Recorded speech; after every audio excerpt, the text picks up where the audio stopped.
You won't believe the audacity. Billionaire Adeleke is caught red-handed.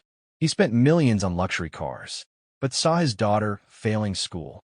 What was the secret solution? A dirty street kid who knows more math than his entire board. Wait till you see what he does next. Is this genius or just the ultimate cheat move? Welcome to the Wanderer's Tales. Thank you for being here. Discover powerful love stories that cross borders, cultures, and fate.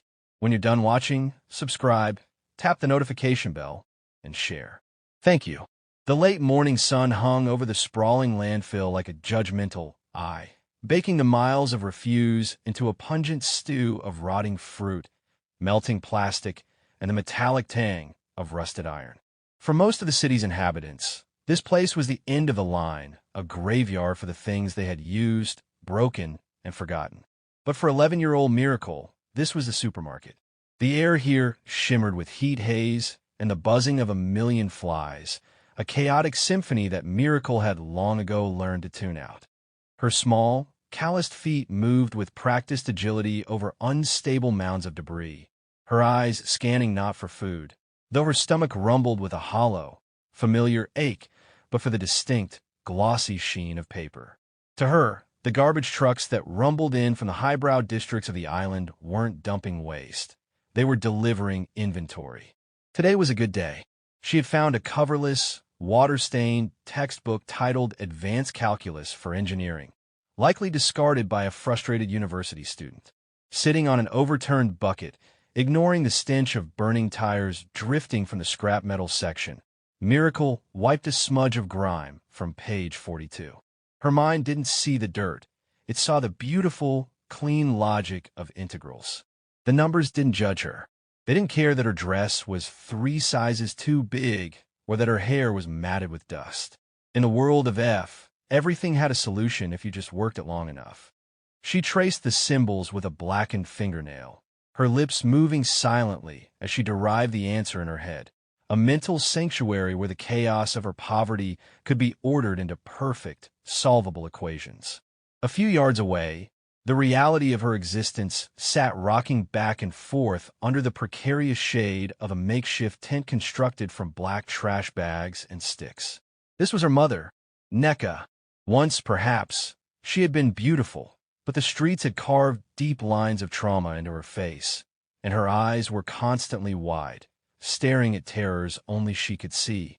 Neka muttered incessantly, a rapid-fire dialogue with invisible demons that ranged from terrified whispers to sudden, piercing laughter that startled the scavenging birds. Miracle closed her book, the calculus fading as her role as protector engaged. She knew the routine. The sun was at its peak, which meant her mother's thirst would soon turn into agitation. Miracle carefully tucked the precious textbook into a hidden cavity inside an old, hollowed-out television set she used as a locker. She approached her mother slowly, making her movements predictable and soft, like one would approach a frightened animal. "Mama," she whispered, her voice a soothing balm against the harshness of the wind. "Mama, drink." She offered a plastic bottle filled with water she had fetched from the public tap 3 streets away. Neka snatched the bottle, her hands trembling, water spilling down her chin as she drank greedily. Miracle watched with an ancient sadness in her young eyes. She didn't know her father. She only knew the whispers of the market women, stories of ritualists, of men seeking money rituals who believed that lying with a madwoman would unlock supernatural wealth. It was a cruel, violent superstition that had left her mother broken and Miracle born into the dust. But as she wiped her mother's face with a rag, Miracle felt no shame, only a fierce, burning resolve. She was the variable that would change this equation. She just needed time. The morning ritual in the Adeleke household was a study in sterile perfection, a sharp contrast to the chaotic vibrancy of the world outside its high, electrified fences. Inside the sprawling mansion, the air was perpetually chilled to a crisp 18 degrees, scented with imported lavender and the faint, metallic tang of filtered oxygen. Eniola Adeleke, 11 years old and heir to a logistics empire, sat at the end of a mahogany dining table long enough to seat 20, picking listlessly at a breakfast of poached eggs and avocado toast prepared by a chef she barely spoke to. Silence was the loudest member of the family. Her father, Teo, was already a blur of motion, a man who existed in 15-minute intervals. He paced the marble floors with a Bluetooth earpiece permanently fused to his ear, barking orders about shipping containers stuck at the port and customs clearances that required urgent lubrication. To Teo, life was a series of inefficiencies to be corrected with capital. He loved his daughter, his princess, as he called her in rare moments of calm, but he treated her upbringing like a project management chart. Best schools, best tutors, best clothes. He didn't see the slump in her shoulders or the way she stared at her math textbook with a mixture of dread and confusion. He saw the inputs: tuition paid, driver ready, security detail briefed. He assumed the output would be happiness. Today, the choice of the chariot was the obsidian black Mercedes Maybach, a beast of a car that cost more than the entire neighborhood Miracle lived in. Teo believed in the psychology of vehicles. The Toyota Land Cruiser was for rough site visits, the BMW for speed, but the Maybach was for intimidation and comfort. He kissed Eniola on the forehead, his eyes already checking his wristwatch. "Be good, E&I. Get those grades up. The Adelekes don't do second place," he said, not waiting for a response before sweeping out the door, leaving Eniola to gather her heavy leather satchel, her heart feeling just as heavy with the weight of expectations she couldn't calculate. The drive to the exclusive prep school was a journey through two different planets separated by a pane of bulletproof, tint-reinforced glass. Eniola sank into the reclining leather seat, the interior of the car silent as a tomb, insulating her from the cacophony of the city. Outside, the world whipped by in a blur of color and struggle. She watched street hawkers weaving dangerously between moving vehicles, selling everything from gala sausage rolls to inflatable swimming pools, their faces masked in sweat and determination. Eniola felt a strange, persistent loneliness that no amount of toys or gadgets could fill. Her friends at school were replicas of her, children of diplomats and oil tycoons who compared vacation spots in Dubai and Paris. They didn't talk about things that mattered. They talked about things they owned. She pulled her math homework from her bag, the numbers on the page swimming before her eyes like meaningless hieroglyphs. She was smart, creative, and kind, but numbers terrified her. They were rigid, unyielding, and cold, just like her father's expectations. As the heavy car idled in the notorious morning go slow, she pressed her hand against the cool glass, looking out at a group of children playing with a deflated football on a dusty patch of land. They were laughing. It was a sound Eniola realized she hadn't made in a long time. She didn't know it yet, but her salvation wasn't in the air-conditioned ivory tower of her school. It was waiting for her at the next intersection, standing amidst the dust, holding a secret that would unlock the prison of her privilege. The friendship had blossomed in the unlikeliest of places, a gridlocked intersection notorious for its suffocating heat and aggressive hawkers. 3 months prior, the Adeleke's previous driver had made the mistake of taking a shortcut near the municipal dump to avoid a tanker explosion on the main highway. The detour was a disaster. The massive BMW X6 had blown a tire on a jagged piece of scrap metal, leaving Eniola and the driver stranded in a sea of red dust and blaring horns. The driver, a frantic man named Sunday, was sweating profusely, arguing on the phone with a mechanic, while the air conditioning slowly died, turning the luxury SUV into an oven. Eniola had rolled down the window against the driver's protocol, gasping for air. That was when she saw her. Miracle was standing by the roadside, balancing a tray of groundnuts she wasn't selling, but seemingly guarding. She was scrawny, her collarbones protruding sharply against her skin, but her eyes held an intensity that stopped Eniola cold. Most street kids rushed the expensive cars begging for money, their palms outstretched in a rehearsed plea.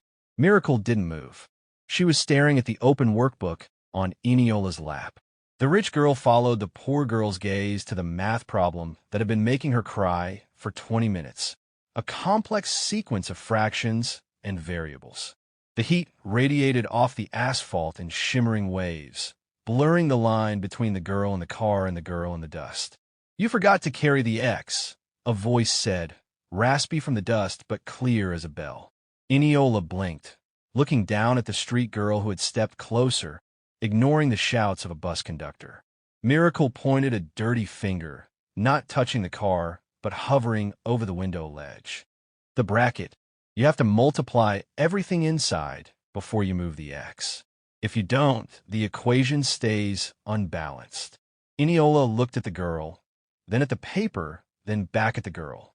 It was surreal. A child who looked like she hadn't eaten a full meal in days was correcting the curriculum of the most expensive school in the country. "Show me," Eniola whispered, handing a gold-plated pen through the window. Miracle hesitated, wiping her hand on her dress before gingerly taking the pen. In 3 swift movements, she scribbled the solution in the margin. It was elegant, concise, and correct. The logic clicked in Eniola's brain instantly. In that moment, the social chasm between them vanished. Eniola reached into her lunch bag and pulled out a foil-wrapped meat pie and a box of apple juice. "Trade," she said softly, "for the lesson." Miracle's eyes widened, the stoic mask cracking to reveal a hungry child. She took the food, and Eniola took the knowledge. As a mechanic finally arrived to fix the tire, a silent pact was sealed. It became their ritual. Whenever the traffic held them at that specific junction, or when the driver took the scenic route past the markets, Eniola would have a snack ready, and Miracle would be waiting with her mind sharp, ready to trade diamonds of wisdom for the crumbs of a billionaire's table. Miracle's mind was a landscape of patterns where others saw only chaos. When she looked at the heap of garbage that constituted her home, she didn't just see waste, she saw geometry. The rusted rim of a bicycle wheel was a perfect circumference waiting to be calculated. The stack of crushed cardboard boxes formed a sequence of volume and density. This cognitive architecture was her fortress, a defense mechanism developed to survive the harsh reality of her existence. She had taught herself to read at age 6 using old newspapers used to wrap Acura. By 8, she had graduated to torn novels found in the dump. But it was at 9, when she found a battered, coverless high school mathematics textbook, that her world truly ignited. While other street children sniffed glue or joined gangs to numb the pain of their hunger, Miracle consumed numbers. They were the only things in her life that were consistent. People lied, mothers got sick, fathers vanished, and rains destroyed shelters. But 2 plus 2 would always equal 4. It was a divine constant, a promise that the universe had rules, even if those rules seemed to be broken in her specific corner of the earth. She would sit for hours under the flickering street lamp, powered by a dangerously rigged wire, solving quadratic equations on the back of flattened cement sacks with chunks of charcoal. Her study was the most dangerous library on Earth. The dump was a kingdom with its own hierarchy, ruled by violent syndicates who controlled the recycling trade. Miracle moved through this world like a ghost, small and unobtrusive. She knew the schedule of the dump trucks better than the logistics managers who dispatched them. She knew that the trucks from the university district came on Tuesdays. Those were the gold mines for books. She would dig through coffee grounds and shredded paper to find treasures. A physics primer with a broken spine, a chemistry workbook with half the pages missing. She absorbed them all. She didn't just memorize formulas. She understood the relationship between them. She could calculate the trajectory of a stone thrown by a street urchin or estimate the volume of water needed to put out a trash fire. This genius was a secret she guarded jealously. To the world, she was just another dustbin child, a nuisance to be shooed away. They didn't see the supercomputer humming behind her eyes. They didn't know that while they saw a dirty girl in rags, she was looking back at them and decomposing their reality into a series of variables, wondering which one she needed to solve to escape. Survival on the streets required a hardness that shouldn't belong to an 11-year-old, but Miracle wore her toughness like armor. Her primary directive, the variable that dictated all her actions, was NECA. Her mother's condition had worsened with the changing seasons. NECA had become a local spectacle, a mad woman, who would stand in the middle of the road shouting at the sky, warning of men in red robes and blood money. The local area boys, bored and cruel, would often throw stones or water sachets at her, jeering and taunting to provoke a reaction. This was when Miracle transformed. The quiet, bookish girl would become a whirlwind of fury. She had learned that on the street, you didn't need to be big. You needed to be crazy. If anyone came too close to Nneka, Miracle would scream with a feral intensity, wielding a rusted iron rod she kept for protection. She bit, she scratched, and she stood her ground until the aggressors, unnerved by the ferocity of such a small thing, backed off.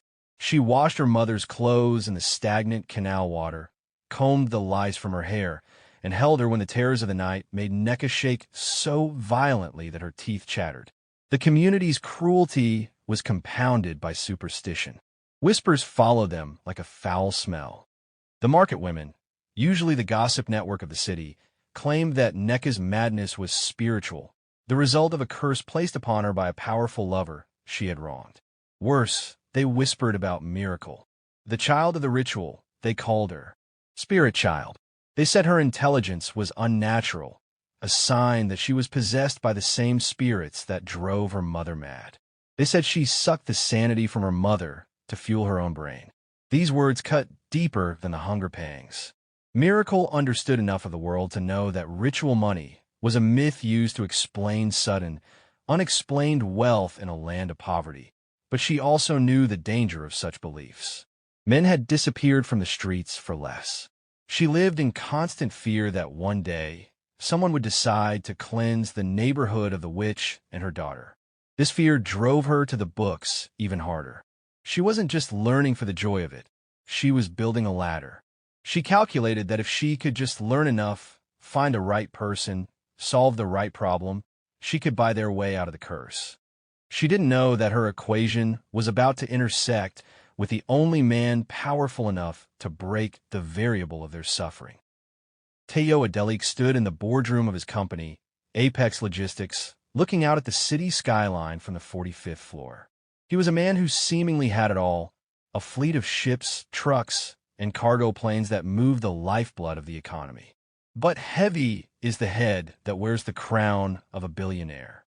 His latest venture, a massive port expansion, was bleeding money. Politicians were demanding higher bribes, unions were threatening strikes, and his competitors were circling like sharks, sensing blood in the water. He rubbed his temples, feeling the onset of a migraine. The stress was a physical weight pressing down on his chest. He had built this empire to prove a point, to rise above the poverty of his own childhood. But lately, he felt like a prisoner of his own ambition. His marriage had dissolved years ago, unable to survive his affair with his work, leaving him as the sole, inadequate parent to Eniola. He checked his phone, ignoring the missed calls from his COO, and opened the school portal app. A notification had popped up, Eniola's midterm mathematics score. 98%. An A+. Teo stared at the screen, blinking. For 2 years, Eniola had hovered in the C- range, struggling with the basics. He had hired the most expensive tutors from the British Council, PhD students from the university, even online specialists from India. None had made a dent. Eniola had always shut down, overwhelmed by the pressure. Now, suddenly, she was top of the class. Incredible, he muttered, a rare smile touching his lips. He assumed the latest tutor, a stern man named Mr. Bassi, had finally cracked the code. He made a mental note to double Bassi's bonus. He didn't know that Mr. Bassi spent most of the sessions on his phone while Eniola stared out the window, waiting for the drive home, waiting for the supermarket dump, waiting for the girl in the dust who explained fractions using broken sticks and bottle caps.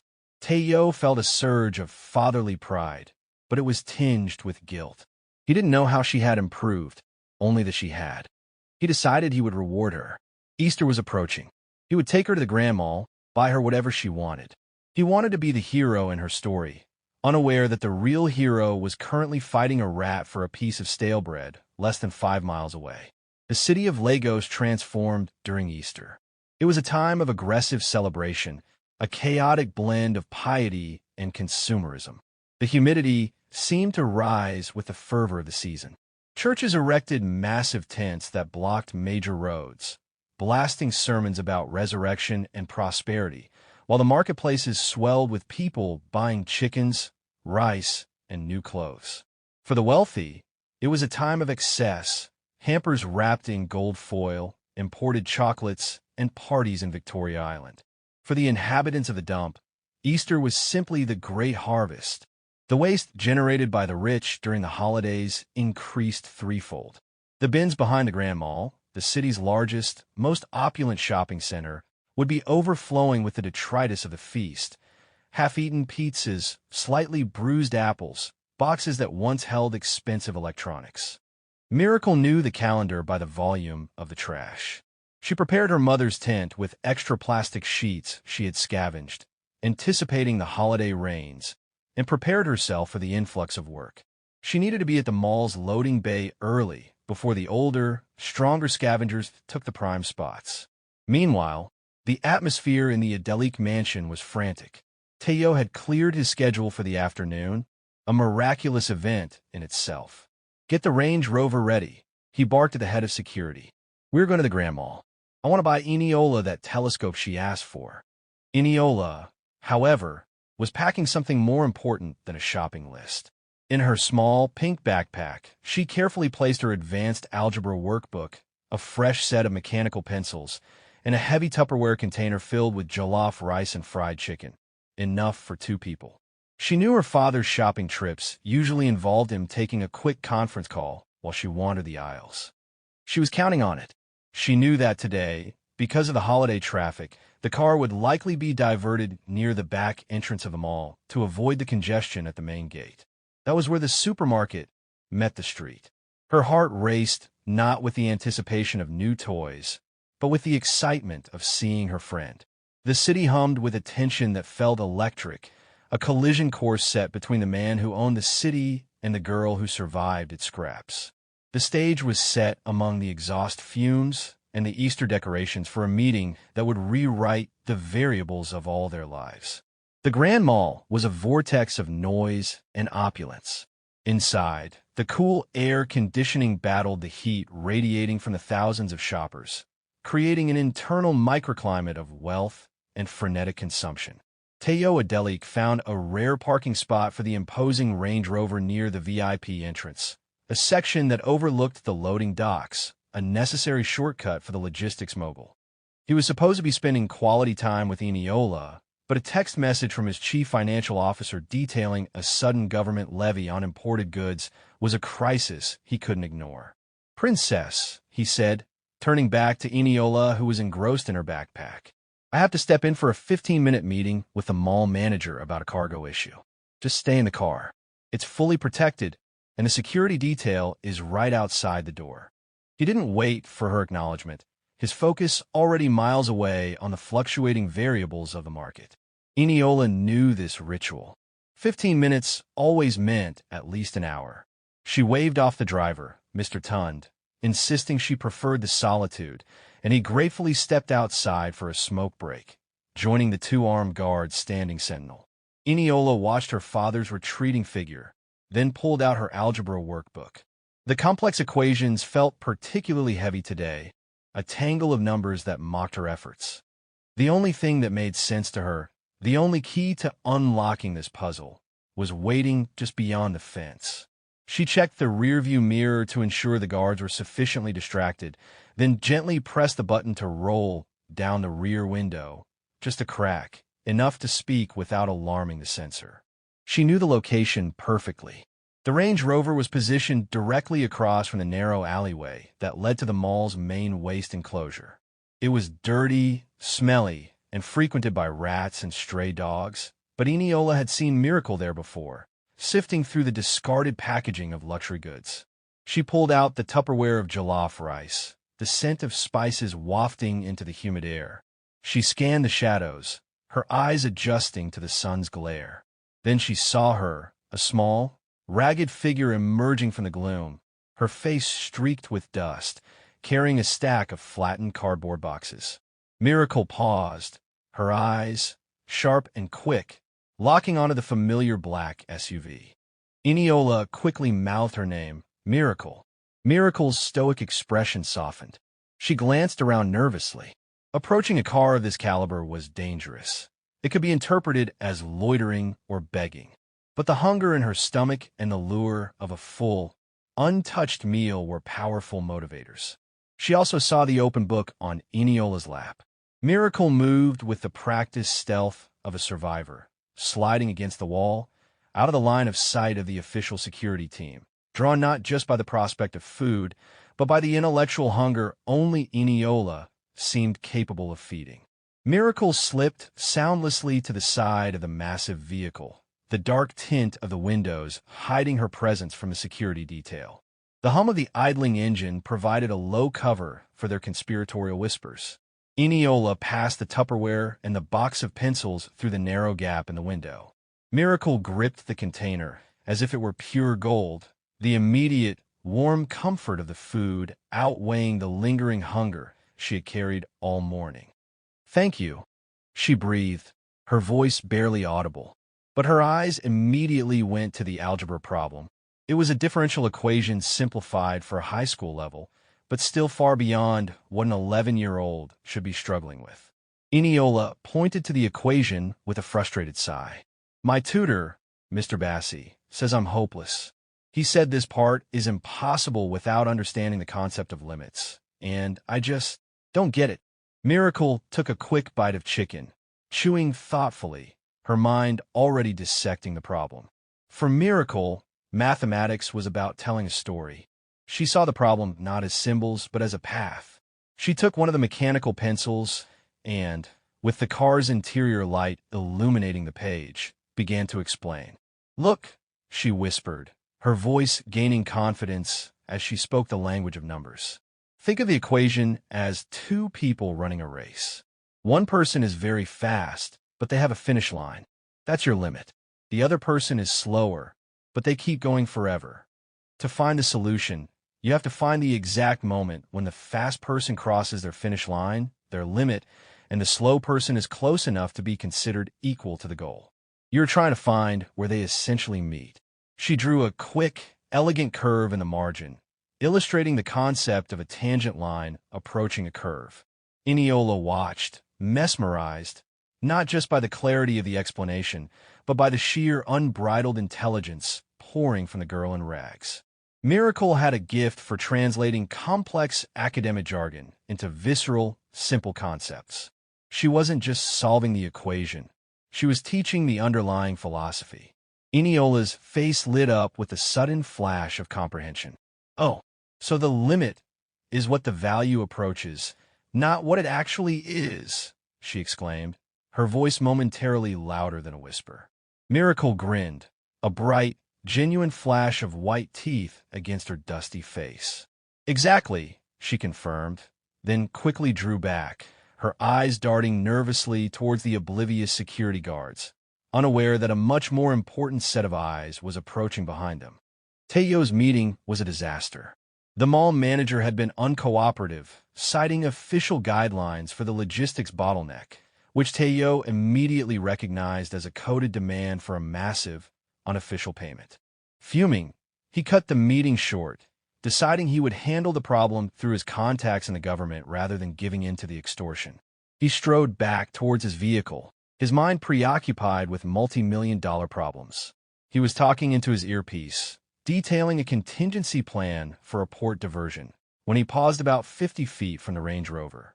His security detail was standing rigid, facing the opposite direction, their vigilance focused on the main parking lot. Mr. Tund, the driver, was still enjoying a quick smoke break further down the wall. But Teyo froze, mid-sentence. His eyes, honed by years of spotting small, critical details in complex business contracts, caught an anomaly. He saw the subtle glow of the car's interior light. He saw the rear window rolled down an inch.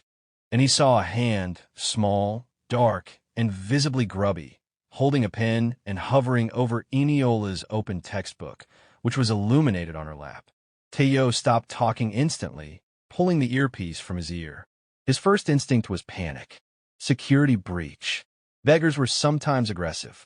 He scanned for the immediate threat, but what he saw next baffled him into stillness.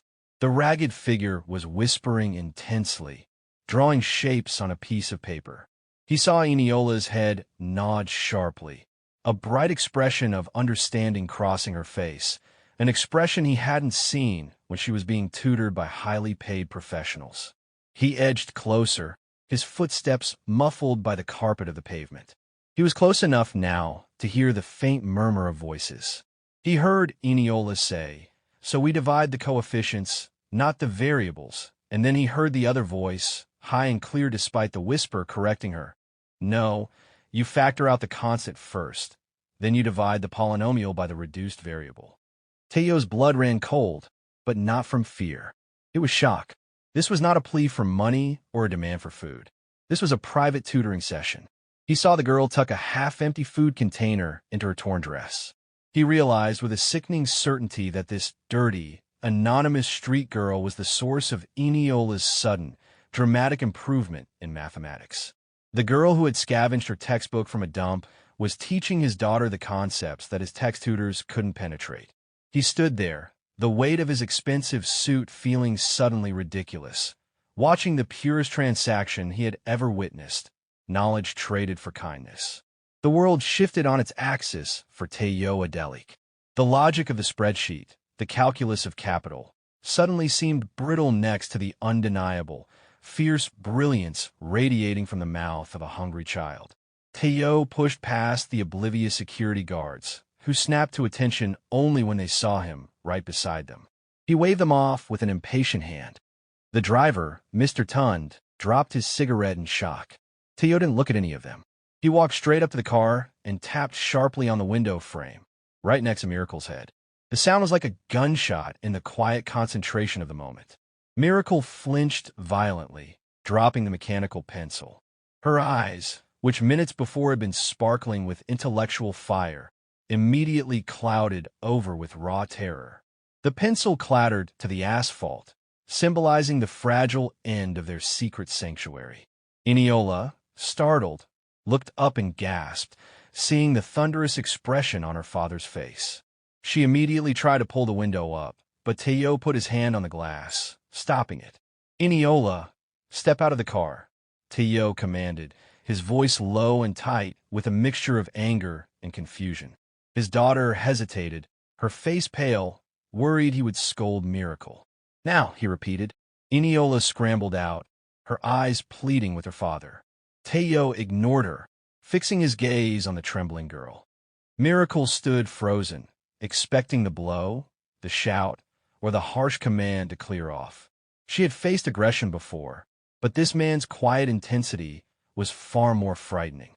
Teyo noticed how she instinctively positioned herself between him and the alley, ready to bolt. "What is your name?" he asked, his voice now calm, an unnerving change in tone. Miracle swallowed hard, the fear catching in her throat. "Miracle, sir," she whispered, her eyes fixed on the ground. Teyo stepped back, looking from the girl's ragged, dirt-smeared clothes to his daughter's immaculate, imported school uniform. The contrast was stark, an indictment of the city he had helped build. "Show me the book," he demanded, pointing to the algebra text still sitting on the car seat. Eniola quickly handed it to him. Teyo opened it to the page where the lesson had taken place. He saw the elegant, rapid-fire scribbles in the margin, the clear illustration of the limit concept. He looked at Miracle. "You did this." She nodded meekly, her shoulders hunched. Teyo felt a strange mix of profound waste and undeniable pride. This child, born into nothing, was a genius, a diamond in the filth. He realized that for all his wealth, all his connections, the greatest resource his daughter had found was not in the private schools, but on the street. He looked at Eniola, who was watching him with wide, anxious eyes. "You've been giving her your snacks," he stated, not as a question, but as a realization. Eniola nodded quickly. "She's teaching me, Papa. She's a reason I got an A+. The confirmation hung heavy in the air. Teyo didn't scold his daughter. He was too busy processing the monumental, raw talent standing before him. Teyo Adeleke's mind snapped from furious father to venture capitalist in an instant. He He saw not a beggar, but an undervalued asset, a staggering potential that the world was about to waste. He looked at Miracle with a new intensity, a calculating curiosity replacing the initial anger. "Miracle," he said, his voice now entirely devoid of judgment, adopting the calm, measured tone he used when negotiating a complex deal. "I want you to solve something for me. Right now." He reached into his pocket and pulled out his private executive notepad, a thick, expensive leather-bound journal.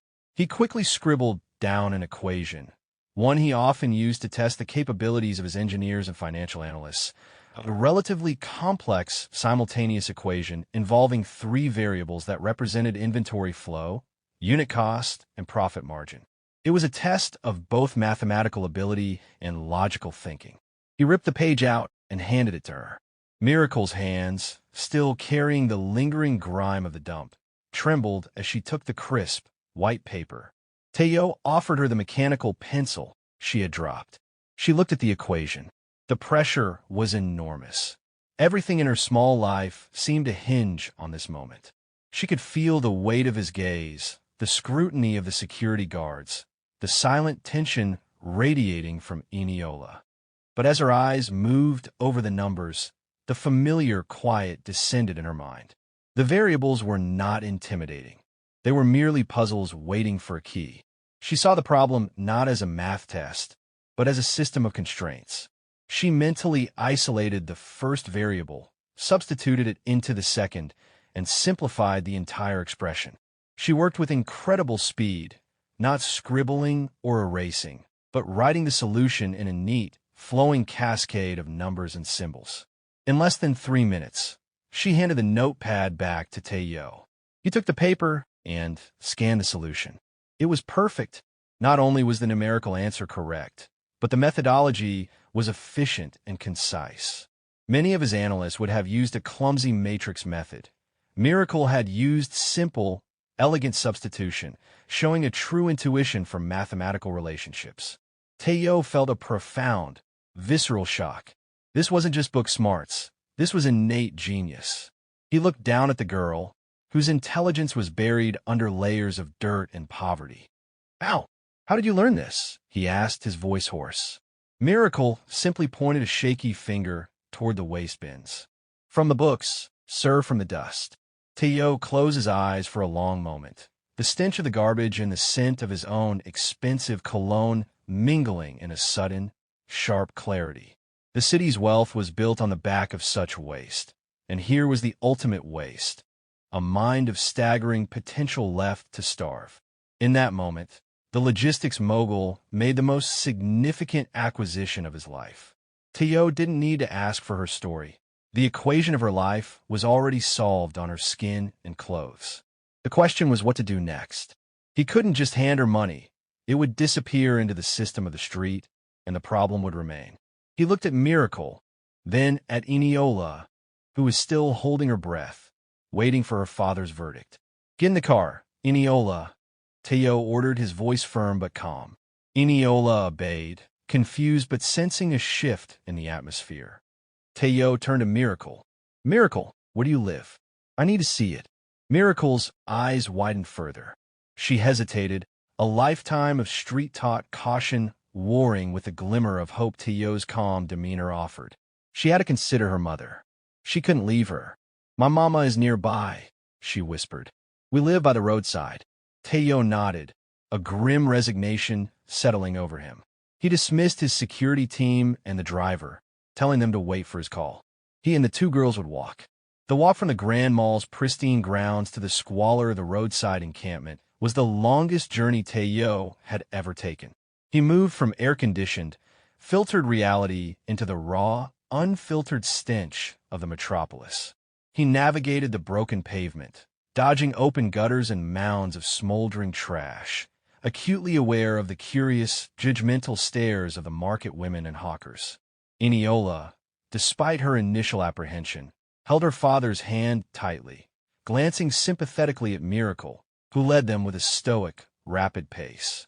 When they reached the cluster of roadside shanties, near a collapsed wall, Miracle stopped. Her heart was pounding. This was the moment of complete exposure. She pointed a hesitant finger toward a mound of trash bags and salvage sticks. There, sir, that's our house. Teo looked at the structure, barely large enough to shield a person from the rain, and felt a cold knot of failure settle in his stomach. Not his own, but the failure of the entire prosperous city to protect its most vulnerable. He saw the frayed blanket, the rusted cooking pot, and the sheer impossibility of human existence in such conditions. Before Teo could process the extent of the squalor, a low, guttural noise emerged from the tent. Neka, roused by the unfamiliar presence of a large, well-dressed man, began to stir. Teo saw a woman who looked far older than her likely years, her eyes large and vacant, framed by unkempt hair and a face contorted by suffering. She was murmuring incoherently, her hands fluttering in the air as if warding off invisible insects. The blood, the robes. "They are coming for the blessing," she cried out, her voice cracked and thin. Miracle immediately rushed to her side, her demeanor changing instantly from brilliant mathematician to gentle nurse. "Mama, it's okay. It's just the wind, Mama. Quiet now. Remember the numbers I taught you? Let's count them." She tried to soothe her, but Neka was beyond simple distraction. She saw Teo, his expensive suit and gold watch gleaming in the harsh light, and she recoiled violently, pointing an accusing finger. "Ritual man, you are one of them, the ones who took the seed for the riches. Get away from my child," she shrieked, her voice drawing the attention of passers-by, whose eyes confirmed the local legend. The madwoman and her spirit child. Teo stood his ground, letting her accusation wash over him, understanding that his wealth was, in her eyes, confirmation of the dark myth that had destroyed her. He saw the sheer hopelessness of the situation. This wasn't simple poverty. This was a severe mental health crisis, complicated by trauma and sustained by neglect. He looked at Miracle, her small body shaking with fear as she tried to shield her mother from the world. He realized that the child wasn't just solving equations. She was performing an impossible daily calculation of survival, care, and protection. He reached a decision, cold and swift, born of instinct and outrage. He pulled out his phone and made a series of rapid, low-voice calls. First, his personal physician, not the company doctor. "I need an ambulance, discreet and immediate, to the coordinates I am sending. I need a private hospital room and a top psychiatrist waiting. No questions." Then, to his head of security, "Mobilize a cleanup team, a humanitarian effort. I want this entire area secured, cleaned, and a temporary structure built for the mother's belongings. No media, no police." He ended the calls and looked at Miracle. "We are going to help your mother, Miracle," he said, his eyes conveying a promise she had never dared to dream of. "We're going to take her to a doctor." Miracle's fear did not instantly subside, but a tiny flicker of hope, bright and dangerous, ignited behind the veil of her terror. The arrival of the sleek, unmarked ambulance caused a silent stir among the local residents, but Teo's presence and the efficiency of his team deterred any direct interference. The real challenge, however, was Neka. She resisted with all the strength of her delusion, convinced they were agents of the ritual men coming to take her daughter or her body for their wicked purposes. She fought the paramedics, screaming and thrashing, creating a devastating scene of public breakdown. Teo stood back, allowing the professionals to handle the physical aspect, but he knew the emotional core of the problem lay with Miracle. The paramedics tried to gently restrain Neka, but she became more violent, her eyes rolling back in terror. "Miracle, tell them," Neka wailed, her hands reaching desperately for her daughter. Miracle stepped forward, her small voice rising above the chaos, imbued with a quiet authority that stunned everyone present. "Mama, look at me. You told me the numbers protect us. Look." She began reciting the Fibonacci sequence, a series Neka used to calm herself in her less severe moments. 0, 1, 1, 2, 3, 5, 8, 13. The familiar rhythm, the sound of her daughter's voice, began to cut through the fog of Neka's psychosis. She quieted slightly, her eyes losing some of their wildness. Miracle kept going, moving closer, stroking her mother's matted hair. It's a pattern, Mama. A good pattern. The doctors are here to fix the broken pattern in your head. With Miracle's hands holding her own, Neka allowed the paramedics to administer a mild, quick-acting sedative. As Neka's body finally relaxed, sinking into a forced, necessary sleep, Miracle looked up at Teo, her face a mask of exhaustion and worry. The billionaire, used to commanding boardrooms, was shaken by the raw humanity of the scene. He helped the paramedics gently lift Neka onto the stretcher. He turned to Miracle. You ride in the car with Eniola. I'll follow the ambulance to the hospital. He looked at the street, a place of unspeakable cruelty and yet, where he had found a profound truth. The private clinic was a sanctuary of hushed tones and impeccable sterility, a world away from the dust and disease of the street. Neka was immediately taken in for comprehensive psychiatric and physical evaluations. Teo ensured Miracle was comfortable in a private waiting lounge with Eniola, distracted by a new tablet and a stack of books. But Teo's mind was still on the street. He initiated a quiet, unofficial investigation, leveraging his extensive network of contacts to find out the truth of Miracle's parentage.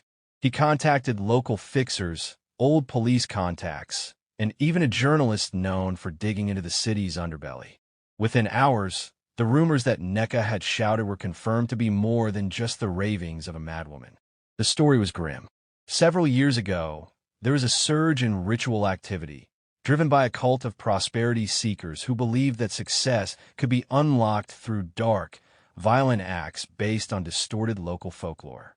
The specific, perverse act of sleeping with a woman deemed spiritually unstable was a rumored prerequisite for extreme, sudden wealth, a twisted belief that the woman's chaotic energy was necessary to balance the recipient's material greed.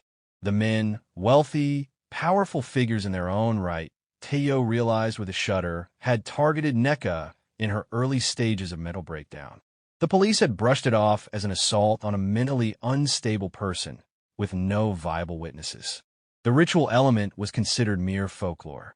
Teo sat in the hospital office, listening to the whispered details, feeling a furious mix of disgust and rage.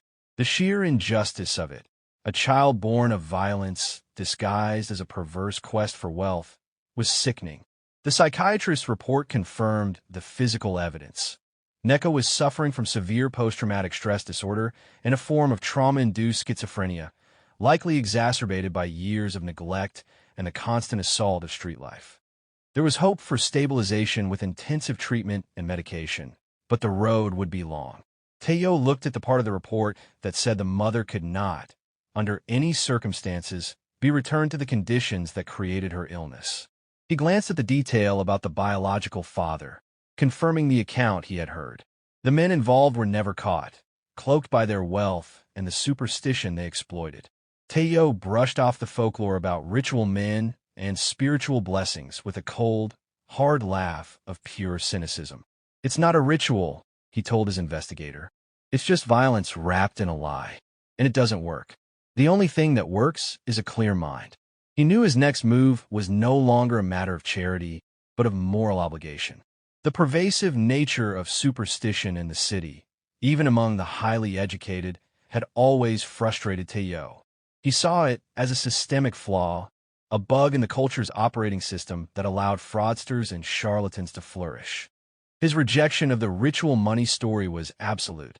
He was a man of balance sheets, not black magic. Yet, the information about Miracle's conception, a violent, calculated act driven by a twisted religious belief, forced him to confront the dark underbelly of the wealth he himself enjoyed. Teo recognized the paradox. He moved millions of dollars through global logistics, based on the cold, hard logic of supply and demand.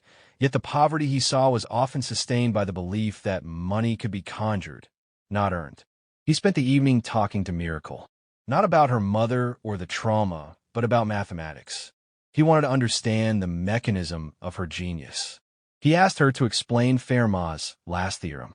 She couldn't formally prove it, of course, but she explained the concept of an impossible equation, a pattern that refuses to close, using the analogy of chasing the horizon. Tayo found solace in her clarity. Superstition, he told her, tracing a complex curve on a piece of paper, is an equation with variables that don't exist. You can't solve it because the numbers are made up. Science and logic, that's the real equation. It's difficult, sometimes ugly, but it has a real answer. He used her love of numbers to dismantle the invisible prison her mother's illness had created. Miracle listened, her wide eyes reflecting the logic. To her, this rich man was speaking the only language she truly understood. He wasn't giving her money or platitudes. He was validating her mind. He was telling her that her intellect, the very thing the streets saw as a spirit curse, was the ultimate tool for freedom. He explained the workings of the medications NECA would take, the chemical reactions, the stabilization of neural pathways. It was a beautiful, rational explanation for the chaos of her mother's brain. In Tayo's scientific approach, Miracle saw a shield against the darkness. The decision was final. Tayo would not send Miracle to a foster home. He was a man who invested in potential, and Miracle was the greatest untapped resource he had ever encountered. The solution to this human equation was integration. He would take her in. Moving Miracle into the Adeleke mansion was not a seamless integration. It was a psychological operation. The wealth, the space, the sheer silence of the air-conditioned rooms were terrifying to her. She had lived her entire life in chaos, and the order of the mansion felt like a threat. Tayo noticed the immediate, instinctive behaviors of a starved child. She hoarded food in her new, plush bedroom, hiding energy bars and fruits under her pillow. She refused to sleep in the luxury bed, preferring to curl up in a corner on the floor, clinging to the small, grimy backpack containing her salvaged textbooks. Her initial joy quickly soured into apprehension, a fear that this was a temporary illusion, a beautiful dream from which she would soon wake up back in the dust. Eniola, however, became her anchor. The girl's friendship, forged in the trade of knowledge and food, deepened into genuine sisterhood.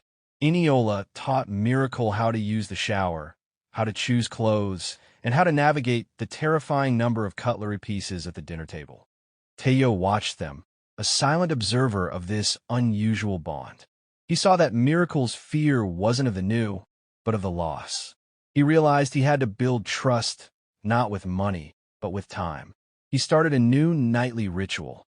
After dinner, he would invite Miracle to his study. They wouldn't work on school assignments. They would play chess, a game of pure, strategic calculation that captivated Miracle's analytical mind. He didn't let her win. He challenged her, speaking to her as an intellectual equal. Over the chessboard, Tayo saw the child relax, her shoulders dropping the immense weight they carried. He recognized the profound dignity in her. This wasn't a charity case. This was a partnership. Months passed, marked by the consistent, methodical progress of NECA's treatment. The combination of targeted medication, nutritional correction, and sustained, trauma-informed therapy began to peel back the layers of psychosis. Her violent outbreaks subsided. Her eyes became clearer, and the fragmented pieces of her memory slowly began to reconnect. The doctors were cautiously optimistic. NECA would never be fully cured, but she could achieve a stabilized, manageable clarity. The first moment of true, unclouded recognition was breathtakingly simple. Miracle was visiting her in the hospital's garden, explaining a geometry concept she had learned in her new school. NECA reached out a hand, no longer trembling, and touched Miracle's cheek.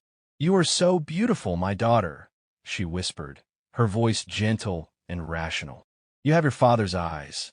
It was a revelation, a hint of the past, but Tayo focused on the future. He had already established a trust fund and a small, supervised residence adjacent to the estate for NECA's long-term care, ensuring she would always be close to Miracle, but in a safe, therapeutic environment. He ensured her care was overseen by a dedicated team, removing the burden of survival from the shoulders of his young prodigy. He did not seek to find the biological father. That variable was irrelevant. The equation now was about the variables that mattered: stability, education, and love. The most profound moment came when Neka, in a moment of full lucidity, saw Taeyo. She didn't scream or accuse. She simply said, "Thank you. You're a kind man." Taeyo simply nodded, accepting the gratitude without the need for elaboration. The curse of the street, the dark magic of superstition, was finally being broken by the real, hard work of compassion, science, and care. 2 years later, the Range Rover pulled up to the gate of an international high school, but this time, two girls stepped out, Eniola and Miracle. Miracle, now 13, stood taller, her skin glowing with health, her uniform crisp, and her hair neatly braided. The fear was gone, replaced by a quiet, deep confidence. She was top of her class, not just in mathematics, where her brilliance was legendary, but across the curriculum. She was the subject of whispers, no longer about curses, but about genius. Taeyo watched them walk in, two daughters now, bound by the strange trajectory of their lives. He had officially become Miracle's legal guardian, and she bore the Adeleke name, though she always signed her homework Miracle. His life had fundamentally changed. The logistics mogul, once obsessed with quarterly earnings, now chaired a foundation dedicated to identifying and educating gifted children in the slums. His business was more efficient than ever, but his focus was human capital. He had learned that the greatest return on investment was not in cargo, but in potential. Neka, stabilized and in a permanent state of managed care, had a comfortable life, her days filled with art therapy and the quiet companionship of her daughter's frequent visits. Miracle was free to be a child, free to be a genius. The child who had been labeled cursed by superstition had become the greatest blessing in Taeyo's life. He had sought to solve a crisis of wealth and ambition, but he had found the true meaning of richness in the purity of a girl's mind. Taeyo smiled, the lingering stress lines around his eyes softened by a genuine, paternal joy. The equation of his life, once complex and cold, had finally balanced. The variable of Miracle's innate brilliance, multiplied by the constant of unconditional care, yielded the solution: a happy, complete family. He drove off, not in the intimidating Maybach, but in a more modest SUV, ready to face the world, a man who understood that the true measure of success was not how high one climbed, but how many people one lifted along the way. Is Taeyo a hero or a monster? Did he adopt a child prodigy or steal a genius? The truth about the cursed street girl will shock you. Hit subscribe and leave a comment. Was this a curse or a blessing? Don't miss the full story. Now,